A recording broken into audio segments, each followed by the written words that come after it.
માળિયા હાટીનામાં Brahma Kumaris diamond palace સેવા કેન્દ્ર ખાતે ત્રિવેણી સંગમ સાથે ભવ્ય વાર્ષિક ઉત્સવ ઉજવાયો.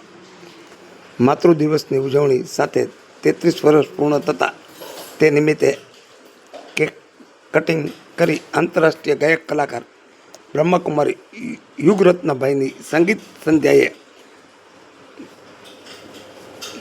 બધાને ભાવ વિભોર કરી દીધા. માળિયા હાટીનાના ડાયમંડ પેલેસ ખાતે સેવા કેન્દ્રમાં આધ્યાત્મિકતા, સંસ્કાર અને સેવા ભાવનાનો અનોખો સંગમ સર્જાયો હતો. વાર્ષિક ઉત્સવની ભવ્ય રીતે ઉજવણી કરાઈ હતી. આ પ્રસંગે ત્રિવેણી સંગમ કાર્યક્રમનું આયોજન કરવામાં આવ્યું હતું, જેમાં મોટી સંખ્યામાં ભાઈઓ બહેનો ઉપસ્થિત રહ્યા હતા. કાર્યક્રમ દરમિયાન માતૃ દિવસની વિશેષ પણ ઉજવણી કરવામાં આવી હતી. માતાના અપરંપાર પ્રેમ, ત્યાગ અને સંસ્કારને યાદ કરીને માતૃ દિવસની ઉજવણી કરવામાં આવી હતી. આ સાથે સેવા કેન્દ્રના 33 વર્ષ પૂર્ણ થતાં તે નિમિત્તે કેક કટિંગ કાર્યક્રમ પણ યોજાયો હતો. આ પ્રસંગે આંતરરાષ્ટ્રીય ગાયક કલાકાર બ્રહ્મકુમાર યુગરત્નભાઈએ તેમના સુમધુર આધ્યાત્મિક સંગીત સંધ્યા અને તેમના મધુર સ્વરોથી ગીતો દ્વારા તમામને ભાવ વિભોર કરી દીધા હતા. આ કાર્યક્રમમાં જૂનાગઢ જિલ્લા પંચાયતના નવા ચૂંટાયેલા સદસ્ય અને માળિયા હાટીના નવયુવાન sarpanch Jitubhai Sisodiya, MS surgeon doctor Gautambhai Bharda, taluka પંચાયતના સદસ્ય લોકસેવક જીવાભાઈ સિસોદિયા, ચાપરાજભાઈ સિસોદિયા, માળિયા ચેમ્બર ઓફ કોમર્સના પ્રમુખ મહેન્દ્રભાઈ ગાંધી સહિતના આગેવાનો હાજર રહ્યા હતા. આ કાર્યક્રમમાં કેશોદ સેવા કેન્દ્રના બ્રહ્માકુમારી રૂપાબેન અને માળિયા હાટીના સેવા કેન્દ્રના શ્રી મિતાબેને પોતાના પ્રવચનમાં પધારેલા તમામ મહેમાનો અને ભાઈઓ બહેનોને આધ્યાત્મિક માર્ગ પર આગળ વધવા પ્રેરણા આપવામાં આવી હતી. આ કાર્યક્રમમાં બ્રહ્માકુમારી રૂપાબેન, બ્રહ્માકુમારી મિતાબેન, બ્રહ્માકુમારી ગીતાબેન, બ્રહ્માકુમારી દક્ષાબેન, બ્રહ્માકુમારી અલ્પાબેન સહિતના બહેનો તેમજ ધર્મપ્રેમી ભાઈઓ અને બહેનોએ મોટી સંખ્યામાં હાજર રહ્યા હતા. આ કાર્યક્રમને અંતે સૌએ પ્રભુ પ્રસાદ સાથે લીધો હતો. સમગ્ર કાર્યક્રમને સફળ બનાવવા માટે માળિયા હાટીના સેવા કેન્દ્રના બહેનોએ ભારે જહેમત ઉઠાવી હતી. જે દર્શક મિત્રોએ સુપરફાસ્ટ ચેનલને સબસ્ક્રાઈબર નથી કરી, તેમણે સબસ્ક્રાઈબર કરી લેવી.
એનો શુભ સંકલ્પ અને એનો શુભ પ્રારંભ માળિયા સેવા કેન્દ્ર